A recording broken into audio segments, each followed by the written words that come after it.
So yeah, hey everyone. So I have been reading various news articles about the ongoing war in in Ukraine, which has been recently invaded by Russia. I mean, it is interesting, and I am pretty much definitely going to go to Eritrea, East Africa in May. That's the plan. So yeah, passport currently getting renewed. What do I need to buy? Maybe just one or two little pieces, just buy some new clothes. I've been saving up money like mad. Been saving up my money. The reason I say May is basically the independence month. That's when the country gained independence all those years ago. That's when everyone's sort of they're in their best mood. And I'll have the opportunity to go to Eritrea and meet all these different people and so on. And I'm not even gonna lie, I don't even care about meeting most people in Eritrea. There's only one person I want to meet. I want to meet the president himself, Asir Sofodoki. That's who I want.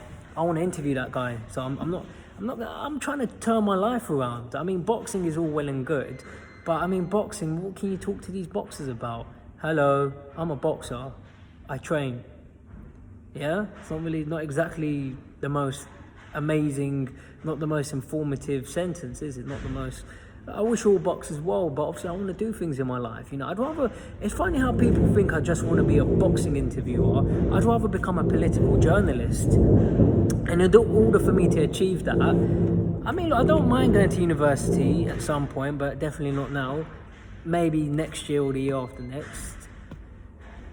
I want to interview presidents and prime ministers and kings and queens and the Pope, and I want to interview military leaders and generals and dictators and these sort of people. And if I can interview the president of Eritrea, I mean, he's been in power for 31 years. Imagine what kind of history he has. Imagine what he could talk about. And it will definitely, as I said, I don't want to go off point, but I don't really want to keep interviewing boxers all the time.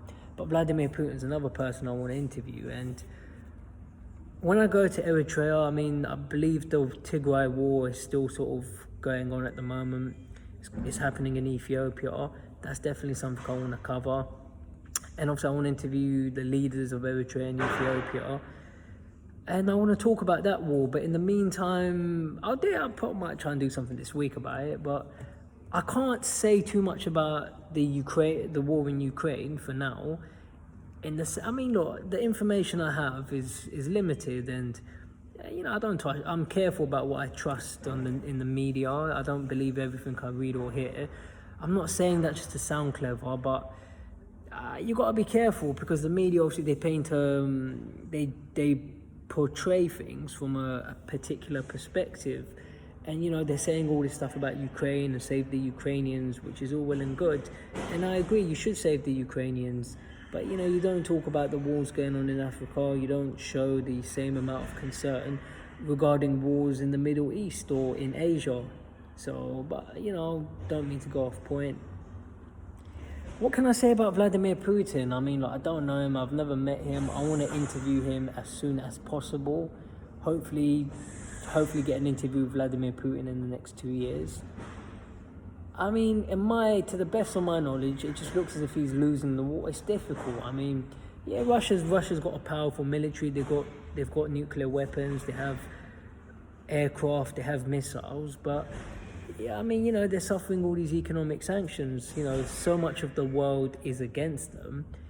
I would imagine winning is going to be very difficult. And even if you win, I'd say to Vladimir Putin, my question is, I don't know what's going on in his head, but even if you win, I mean, what is winning? How do you win this war against Ukraine? How do you win it?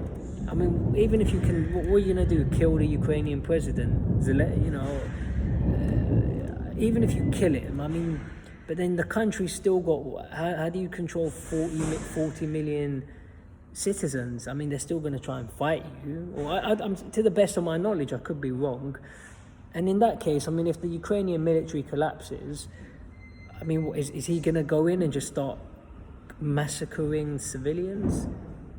So, it's interesting. We'll see what happens. And it's a complicated subject.